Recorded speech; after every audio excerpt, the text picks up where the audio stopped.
कि FIR application permission के लिए जिन लोगों ने दी थी, प्रथम दृष्टया पहले एफआईआर उनके खिलाफ होती है और इसके बाद फिर उसका दायरा बढ़ता है। ये सभी अन्य लोगों के दायरे में हैं। जो भी इसके लिए जिम्मेदार होंगे वो इसमें आएंगे। जो लोग निर्दोष लोगों के जीवन के साथ खिलवाड़ करते हैं और उनकी जवाबदेही भी इसके साथ तय होती है। इसका शिकार अंततः वह निर्दोष व्यक्ति होता है जो धार्मिक श्रद्धा के साथ उस आयोजन में भागीदार बनता है, क्योंकि उसको तो साजिश के बारे में पता नहीं होता है। हाथरस में हुए हादसे के बाद भोले बाबा लगातार फंसते हुए नजर आ रहे हैं। इस हादसे में अब तक 121 मौतें होने की पुष्टि की जा चुकी है। ये मामला लगातार तूल पकड़ता जा रहा है कि ये लापरवाही हुई तो कैसे हुई, कौन इस लापरवाही के लिए जिम्मेदार है। इसी बीच यूपी के सीएम योगी आदित्यनाथ ने तगड़ी बात बोल डाली है। किस प्रकार की घटना केवल एक हादसा नहीं होता है। अगर हादसा भी है तो उसके पीछे कौन जिम्मेदार है, और अगर वह घटना घटित हुई है तो इसके पीछे हादसा नहीं तो साजिश किसकी है, कौन इसके पीछे है। इन सभी पहलुओं को लेकर के राज्य सरकार ने तय किया है कि हम इसका एक जुडिशियल इंक्वायरी भी करवाएंगे और जुडिशियल इंक्वायरी हाईकोर्ट के एक रिटायर्ड जज की अध्यक्षता में होगी, जिसमें प्रशासन और पुलिस के भी रिटायर्ड सीनियर अधिकारियों को रख करके इस पूरी घटना की तह में जाकर के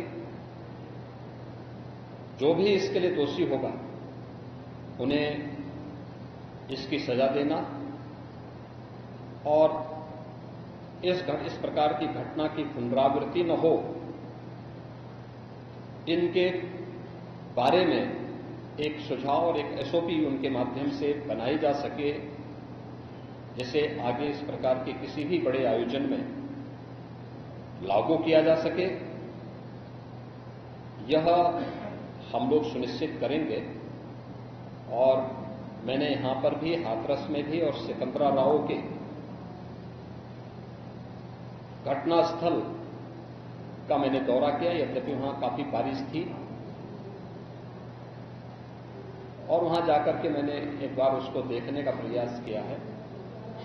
यद्यपि प्रशासन ने पहले से इसके मैप भी बना के तैयार किए थे, वो भेजे भी थे, लेकिन हादसे के कारणों की प्रारंभिक व्यवस्था देखी जा सके इसको देखने के लिए वहां पर मैं स्वयं गया था और हमारे 3 मंत्री यहां पर कल से ही कैंप कर रहे थे। मुख्य सचिव और पुलिस महानिदेशक भी यहां पर कल से ही कैंप कर रहे हैं।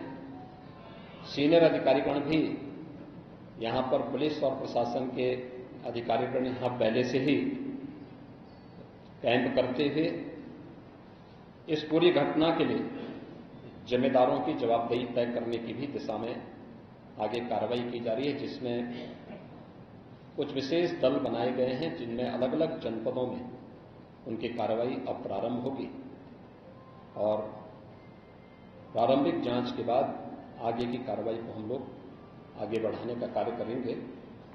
यह यहां की घटना के बारे में था और जुडिशियल इंक्वायरी के बारे में आज ही इसके नोटिफिकेशन शासन के द्वारा भी जारी हो जाएगी। हाथरस जिले के सिकंदराराव इलाके में सत्संग के दौरान हुई भगदड़ के मामले में उस वक्त चर्चा तेज हो गई जब अखिलेश यादव का एक पुराना पोस्ट वायरल होने लगा। अखिलेश यादव ने सोशल मीडिया प्लेटफॉर्म पर 3 जनवरी 2023 को शाम 7 बजे के आसपास भोले बाबा के पंडाल की तस्वीर शेयर की थी, जिसमें खुद अखिलेश यादव और कथित भोले बाबा नजर आ रहा है। इस पर सीएम योगी आदित्यनाथ ने तीखे तेवर दिखाते हुए प्रेस कॉन्फ्रेंस में काफी कुछ कहा।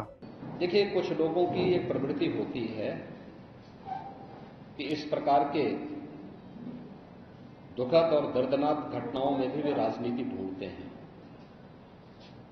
और ऐसे लोगों की एक फितरत है कि चोरी भी और सीना चोरी भी। यह हर व्यक्ति जानता है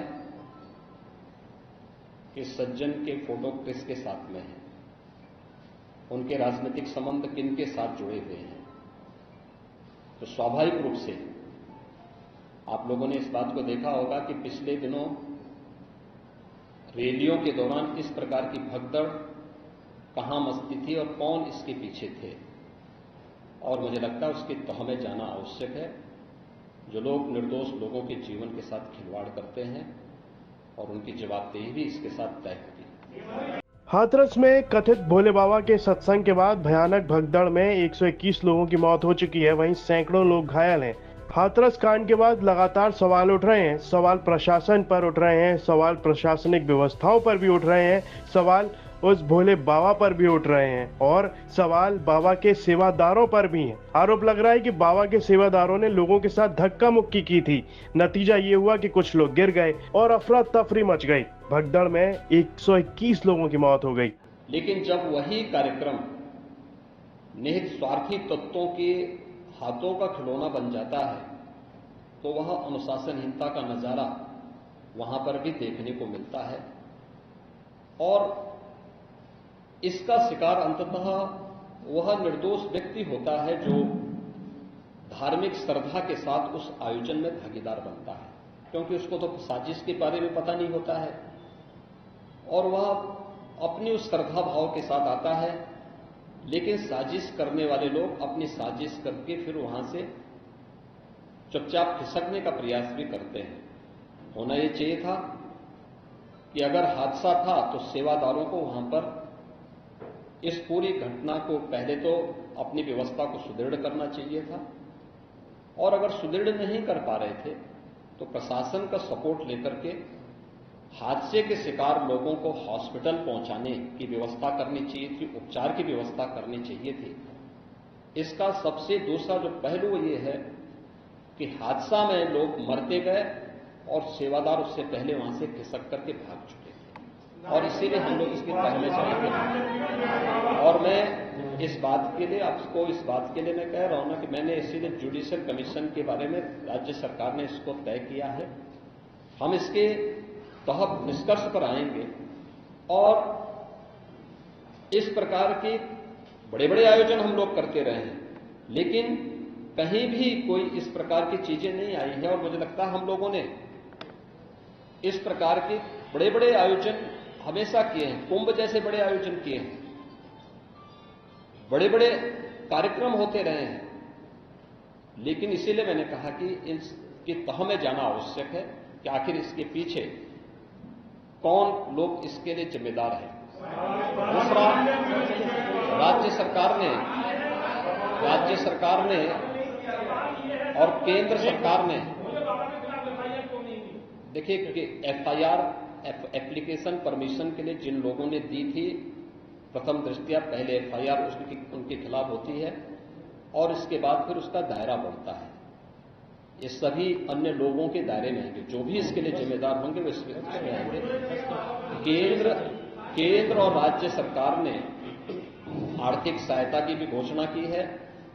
जो निर्दोष लोग इस पूरे हादसे के शिकार हुए हैं, उनके जो नाबालिग बच्चे हैं, जो स्कूल में पढ़ने वाले बच्चे हैं, उनको हम उत्तर प्रदेश मुख्यमंत्री बाल सेवा योजना के अंतर्गत उन बच्चों की पढ़ाई की व्यवस्था हम लोग राज्य सरकार से करवाएंगे। उन्हें जिस भी स्कूल में पढ़ रहे होंगे, जिन भी संस्थाओं में पढ़ रहे होंगे, या उनके स्कॉलरशिप आदि की व्यवस्था के लिए भी राज्य सरकार ने तय किया है। और प्रत्येक मृतक के परिवारजन को भी केंद्र और राज्य सरकार मिलकर के 4 लाख रुपए की सहायता और गंभीर रूप से घायल व्यक्ति को 1 लाख रुपए की सहायता दे रही है। धन्यवाद। इस पर प्रेस कॉन्फ्रेंस के दौरान योगी आदित्यनाथ ने गर्म लिहाज में ताबड़तोड़ एक्शन की बात कही है। प्रेस कॉन्फ्रेंस के दौरान सीएम योगी आदित्यनाथ ताबड़तोड़ एक्शन लेने के मूड में दिखे। ये तो अब आने वाले दिनों में साफ हो जाएगा कि यूपी का शासन और प्रशासन इस मामले पर क्या और कैसे एक्शन लेने वाला है। ब्यूरो रिपोर्ट, यूपी तक।